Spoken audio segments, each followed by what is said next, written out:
Hi అండి, బంగాళదుంపల soft balls చాలా ఈజీగా తయారు చేసుకోవచ్చు. బంగాళదుంపలు పై తొక్కంతా నీట్గా తీసుకొని ముక్కలుగా కట్ చేసుకొని చల్లనీటిలో వేసుకోవాలి. ఒక గిన్నె తీసుకొని వాటర్ వేసుకొని ముందుగా కట్ చేసుకున్న బంగాళదుంపలన్నీ దాంట్లో వేసుకోవాలి. బంగాళదుంపల్ని ఉడికించుకోవాలి. బంగాళదుంపలు మరీ మెత్తగా ఉడికించుకోకూడదు, 80% మాత్రమే ఉడికించుకోవాలి. బంగాళదుంప మరీ మెత్తగా ఉడికితే ఆయిల్ పీల్చేస్తుంది. వాటర్ ఏమి వేయకుండా బంగాళదుంప ముక్కలు మాత్రం ప్లేట్లో వేసుకోవాలి. ప్లేట్లో వేసుకున్న బంగాళదుంప ముక్కలన్నీ చల్లారిన తర్వాత మెత్తగా మెదుపుకోవాలి, లేకపోతే మిక్సీ అయినా పట్టుకోవచ్చు. మెదుపుకున్న బంగాళదుంపలోకి కొద్దిగా కారం, కొద్దిగా సాల్ట్, 2 స్పూన్ల కాన్ఫ్లవర్ కూడా వేసుకోవాలి. ఇలాగా మొత్తం సాఫ్ట్గా కలుపుకోవాలి. మొత్తం కలుపుకున్న తర్వాత చిన్న చిన్న ఉండలుగా చుట్టుకోవాలి. ఈ పొటాటో బాల్స్ ఇప్పుడే వేపుకోవాలనేమీ లేదు.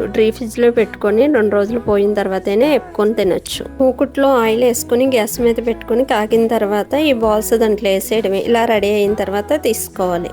దీనిపైన కొద్దిగా చాట్ మసాలా జిమ్ముకొని సాస్తో నంచుకుంటే చాలా బాగుంటుంది.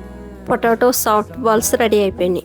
నా వీడియోస్ కనుక మీకు నచ్చితే లైక్ చేయండి, సబ్స్క్రైబ్ చేయండి, కామెంట్ కూడా చేయండి.